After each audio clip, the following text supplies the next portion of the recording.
May 8,000 na puno ng kaping barako sa farm na ito. Yes, kaping barako lahat ng nakikita nyo na puno. At ngayong araw, masusubukan natin mag-harvest at mag-process. Mula sa depulping, drying, dehaling, roasting, at syempre, brewing. Nga pala, hindi ako nagkakape. Pero I find this trip very interesting. Dahil nasa Bacolod tayo, hindi pwedeng walang farm trip, di ba? Punta akong Sumag. Dito daw sa akin eh. Hindi ko alam kung saan dito. At ang ating napili, Cafe Ganin.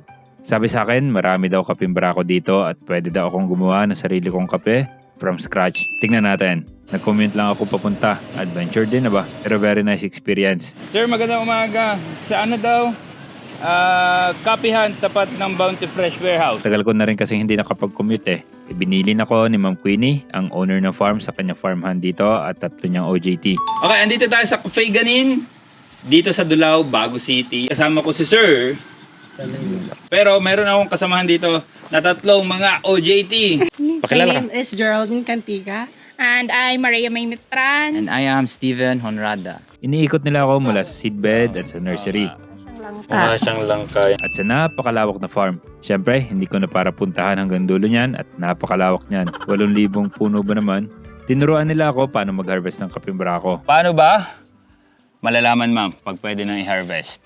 Pag pwede nang i-harvest, dapat pulang-pula yung yung bunga. Pag-harvest ka daw, ano ba ito?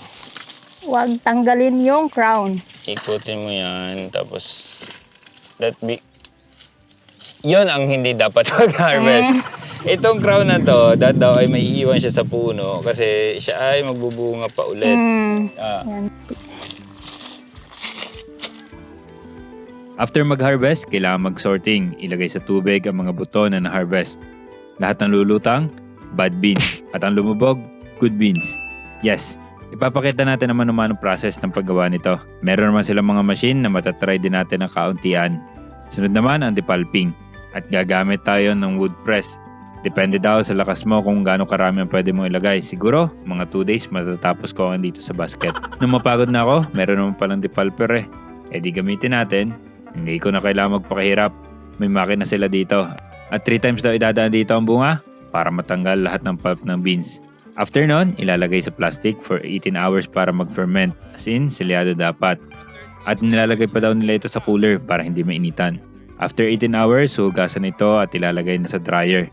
Depende sa init ng araw ang tagal nila dito. Few days to 2 weeks. After ng drying, kailangan pang magdihal. May isa pang layer ito. Sus Maria, ang dami palang layers ng kape. At ang mano-mano na process, itong malaking mortar and pestle. Talagang mapapalaban na kay naman ah. So basically, ang tinatanggal natin sa kanya ay... Balat na rin. Balat sa buto. So may balat pa yung buto?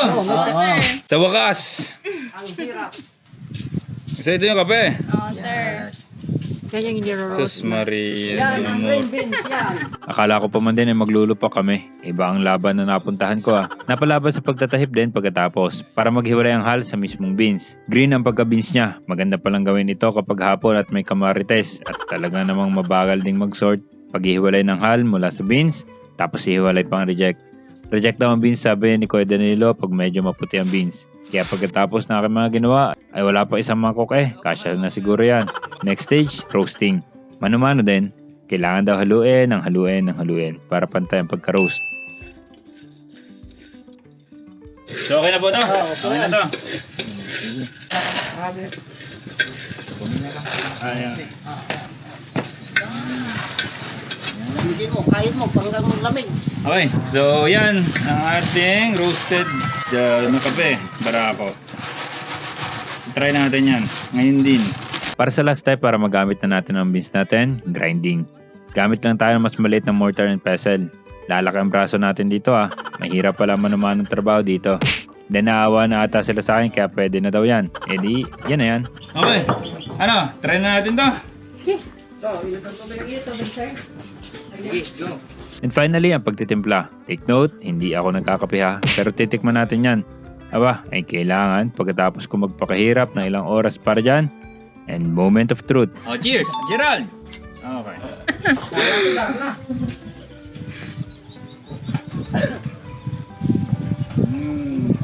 Lahang kape.